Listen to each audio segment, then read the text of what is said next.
So let's talk about Rúben Amorim's first three Premier League games so far in the Premier League. What's up, guys, and welcome to the channel. My name is Ahmed.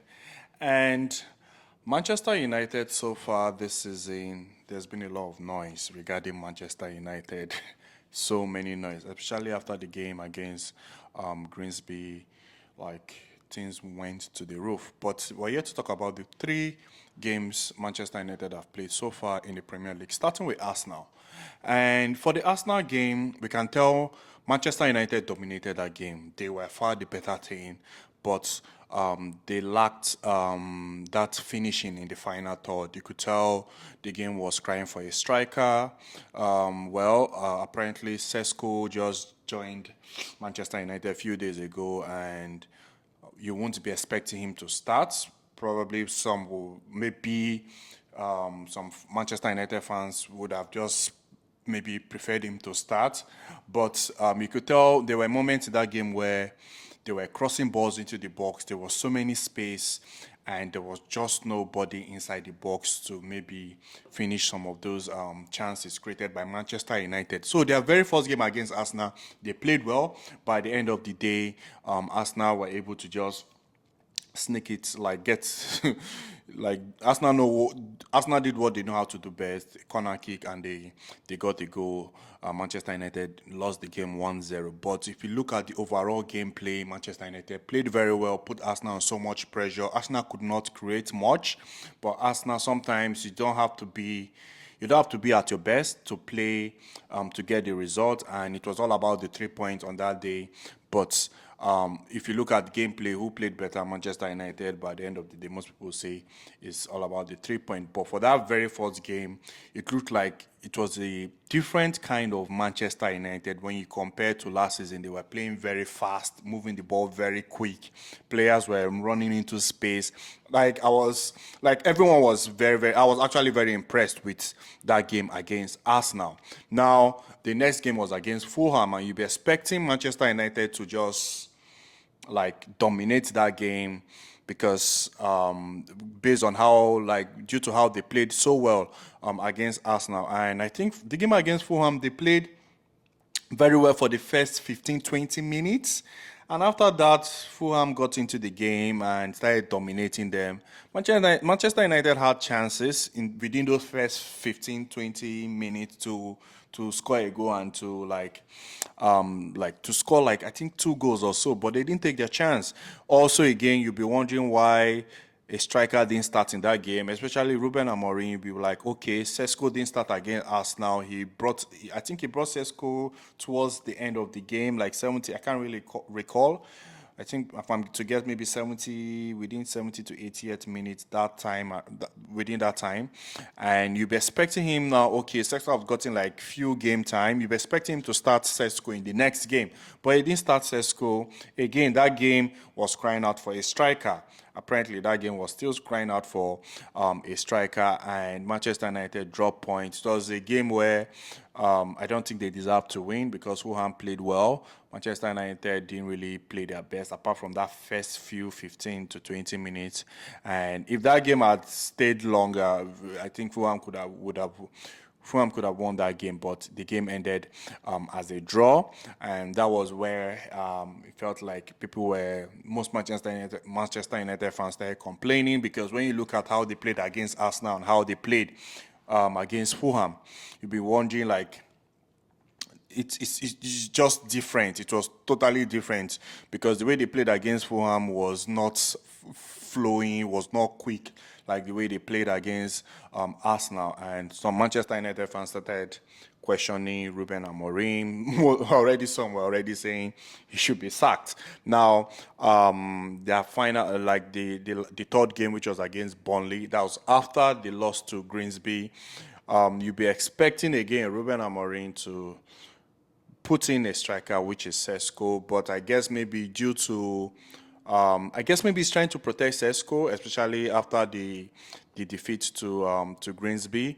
But they didn't start Sesko. And again, Manchester United had chances in that game. They dominated Burnley. But we all know the Premier League, the way the Premier League is, sometimes if you don't take your chances, most of these teams, they will find a way to punish you. But Manchester United got a goal, and towards the end, they were able to get a penalty, and they won the game 3-2. And in my honest opinion, I felt it was the game that should have ended a draw. I felt Burnley actually played so well to get a point. They actually played so well to get a point, but Manchester United were able to just grind it out to get that 3 points. And I think they needed that 3 points. They needed that win. They couldn't afford to draw. They couldn't afford to draw because that been so bad. That's 9 out of 9 points. They were only able to get 2 points. So it could have been very, very bad for Manchester United. So the win against Burnley was very, very important. Now, so far for Rúben Amorim, he has seen the Premier League is not an easy league. I'm sure he already knows that. And there's no team that is easy in the Premier League. Despite who you are playing, you know you have to be at your A game. And so far now, Manchester United, out of 3 games, they have 1 win, 1 draw, and 1 loss. That is 4 points. And if I'm to rate him so far out of 9 points, he was able to get 4. I'll probably give him between a 4.5, and if I'm to maybe say rate him on a scale of 1 to 10, I'll probably give him a 4.5/5/10, because the issue here for me, I think Manchester United, they are dealing with confidence issue. Even Rúben Amorim, the pressure. There's so much pressure on him.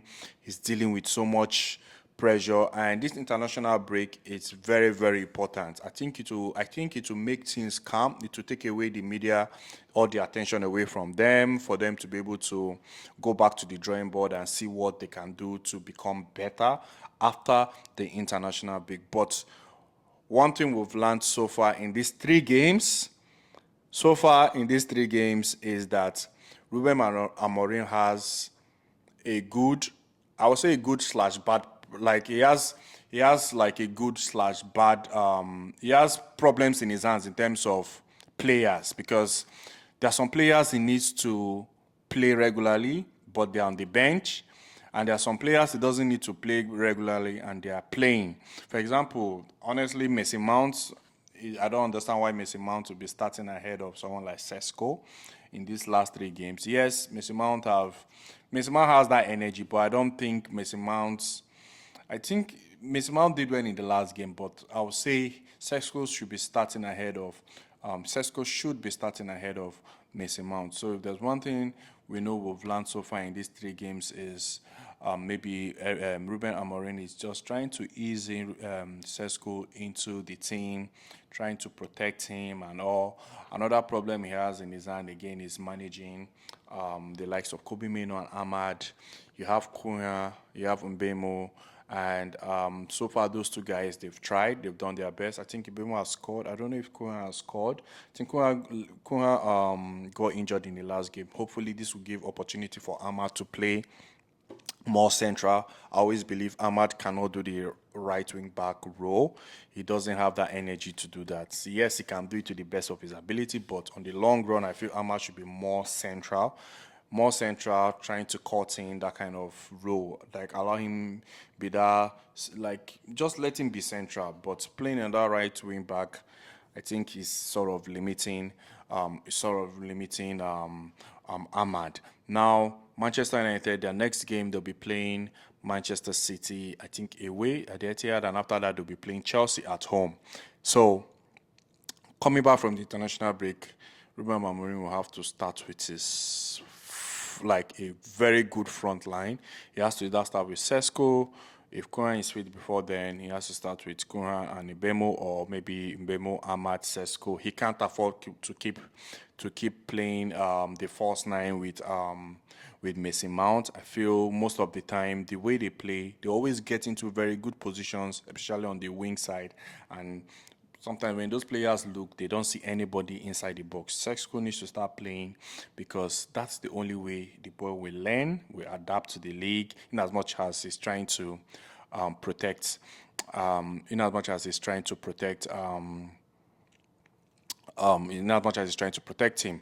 Another thing, again, I think we're able to learn again from these 3 games is Manchester United need a goalkeeper. The good thing is they are trying to get Martinez, a World Cup winner. He has the Premier League experience. If they are able to get that deal over the line, that'll be good for them, because Onana doesn't really help. We all know Onana is really not good, for Manchester United. He's good as a backup goalkeeper, maybe as a backup goalkeeper, but for starting, I don't think he's the goalkeeper Manchester United needs as their number one goalkeeper. If they can sort out that issue, that would be very good. And also, I'll say another thing we're able to learn in these 3 games Manchester United have played again is Bruno Fernandes playing deep. And I think sometimes it causes problem for Manchester United because Bruno Fernandes loses the ball in some very dangerous positions that can lead to goal. I can remember, especially the Arsenal game where Bruno Fernandes lost the ball, and that I think that was what led to the corner kick or so because they put pressure on. I don't know who he passed the ball to, and Arsenal got the corner and they scored. So Bruno Fernandes playing deep. Sometimes it works, sometimes it doesn't work. But I would say if it actually make more sense for Bruno Fernandes to play forward. So as I say, Eric Ten Hag has problem in his hands, but I think it's a good problem in the sense that he has players that he can use in different positions. Bruno Fernandes shouldn't be playing deep. I think Bruno Fernandes should be playing up front more a little. Funny enough, I don't know. This might be a very big one to say, but I think Casemiro has been doing well. Casemiro honestly has been doing well. He has been trying. Casemiro has been trying. If I don't know, like the 3-4-2-1 formation, I like if if it's a Casemiro and Ndugate in that middle, I'm guessing that can protect the back line, that can protect the back line and maybe allow Bruno to play off front. But I don't think that will happen, honestly. I really don't see Bruno playing off front. I think it should be Bruno and someone else. Kobe Meno is there as well. We all know Kobe Meno was asking for like a loan, and he needs to find a way to play Kobe Meno. If it can be Bruno and Kobe Meno, I don't know how that will work because both of them are not really defensively sound. So I'm guessing it will always be Bruno and one defensively minded midfielder. Their right wing back and their left wing back. The left wing back, Doku, so far started the season well. The right wing back, I don't know, sometimes Dalot is not consistent. I think they will need to improve on that. But these first 3 games, if there's one thing I know, we can say we've learned for Manchester United is that Rúben Amorim needs to start his striker, and also Manchester United create chances, they don't take their chances. That's one thing I can say. They don't take their chances. They create chances and they don't take their chances. They need to start taking their chances, especially against all these middle table teams because they start the game very well. They dominate them. They create chance and they don't take it, and they allow those teams to get back into the game. The goalkeeper situation, if they're able to sort it out, that can help as well. But yeah, that's it for me, guys. Let me know what you think regarding Rúben Amorim in these first 3 games, and I'll see you in my next video. Please do not forget to like, do not forget to subscribe. Thank you very much.